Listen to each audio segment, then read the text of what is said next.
မော်ဒယ်ဆူရှာနိုင်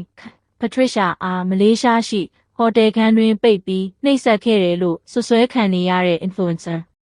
မော်ဒယ်ဆူရှာနိုင်ကိုယ်တိုင်ကလည်းရုပ်မှာလိုက်ကြတာလို့လွန်ခဲ့တဲ့နာရီပိုင်းကသူမရဲ့ဆိုရှယ်အကောင့်ကနေရေးသားလာပါတယ်အားလုံးကတော့ပထရစ်ရှာလေးဘေးရန်ကင်းဖို့ဝိုင်းဝန်းဆုတောင်းပေးနေကြတာပါပထရစ်ရှာအားမလေးရှားရှိဟိုတယ်ခန်းတွင်ပိတ်ထားပြီးIsmit အမည်ရ influencer ကရိုက်နှက်နှိပ်စက်ခဲ့ကြောင်းအွန်လိုင်းပေါ်ပြန့်နှံ့လာတဲ့အတန်ဖိုင်တွေအရဆွဆွဲပြောဆိုခံနေရပါတယ်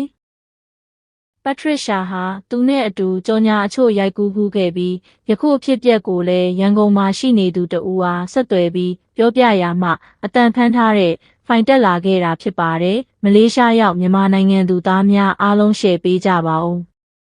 အခုလောလောဆယ် Ismit ဆိုတဲ့သူလိုက်လွှင့်နေပြီးရှာကိုနှိပ်စက်နေတယ်လို့သိရပါတယ်။ရှာရဲ့အခန်းကတ်ကိုယူပြီးအခန်းထဲအတင်းဝင်ရောက်သွားတာဖြစ်ပြီးလက်ရှိမှာရှာနဲ့အဆက်အသွယ်ပြတ်တောက်နေပါတယ်။သိရှိရသမျှအချက်လက်များဖြစ်စဉ်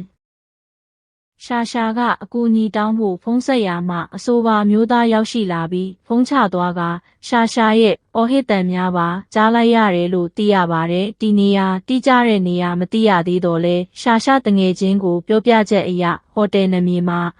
အခရာဖြင့်စတင်ကြောင်းသိရပါတယ်အခြေအနေလက်ရှိမှာအမျိုးသားဖြစ်သူကလိုက်လွှင့်နေပြီးအခြေအနေတော်တော်လေးစိုးရိမ်ရပါတယ်မလေးရှားမှာရှိတဲ့မြန်မာတွေအနေနဲ့ဖြစ်